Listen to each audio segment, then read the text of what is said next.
What if the Amazon jungle hides a prehistoric city? Imagine flying over the Amazon. Below you, nothing but endless green, an ocean of trees stretching to the horizon. From above it looks eternal, untouchable. But what if the jungle isn't a wild at all? What if it's hiding something? Not a village, not a ruin, but a city. A prehistoric city swallowed whole by the forest. For centuries, explorers whispered about it. Spanish conquistadors in the 1500s spoke of golden roads and vast plazas deep in the jungle. Most were dismissed as fever dreams, hallucinations born of heat and hunger. But every so often, someone came back with shards of pottery, strange mounds, or stories of stone streets under the vines. They called it El Dorado, the city of gold. But maybe gold wasn't the point. Maybe survival was. The jungle is merciless. It swallows stone in decades, devours roads in years. A city left untended disappears faster than you can imagine. Trees root through foundations, rivers shift, animals claim the walls. In 100 years, all you see is moss. In Atosand, the city might as well never have been endless. You know where to look.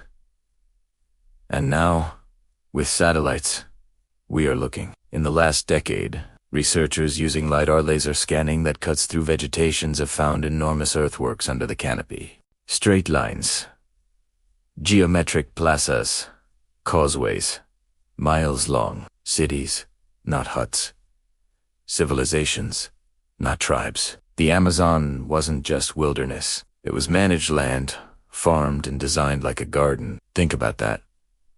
Millions of people living in a place we thought was empty. Their cities rivaled those of the Maya or the Egyptians, but they built in wood and clay instead of stone, and so their monuments melted back into the soil. The jungle didn't erase them. Eat them. And here's the chilling thought: what if they were more advanced than we assume? What if their gardens were biotech, their roads aligned with stars, their temples humming with knowledge we still don't grasp? When European diseases swept through, their societies collapsed in decades.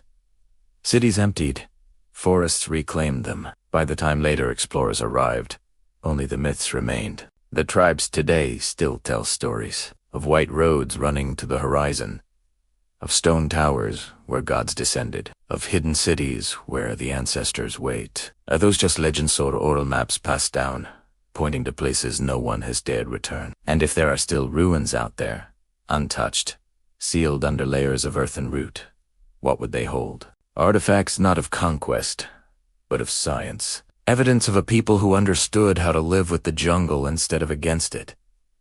Crops engineered to feed thousands, medicines that could cure diseases.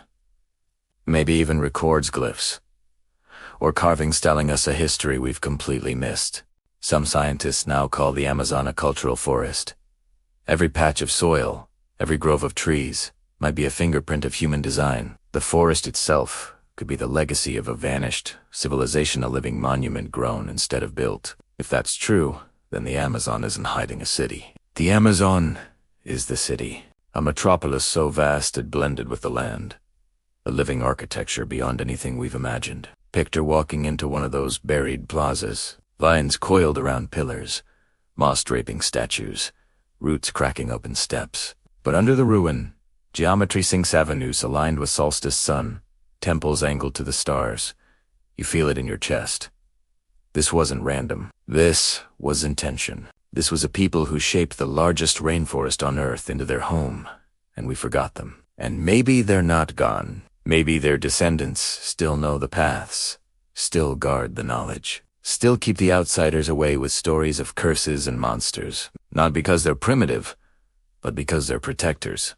The last keepers of a city that once thrived where we now see only wilderness. If the Amazon hides a prehistoric city, then our map of human history is wrong. Civilization didn't rise only in Mesopotamia, Egypt, China. It rose here too, under the canopy, and it may have risen in ways more sophisticated than we dare admit. So the next time you look at satellite photos of endless green, remember, the forest might be less a wilderness and more a mask, and beneath that mask, a city waits older than Rome, older than Athens, waiting for us to finally remember it existed.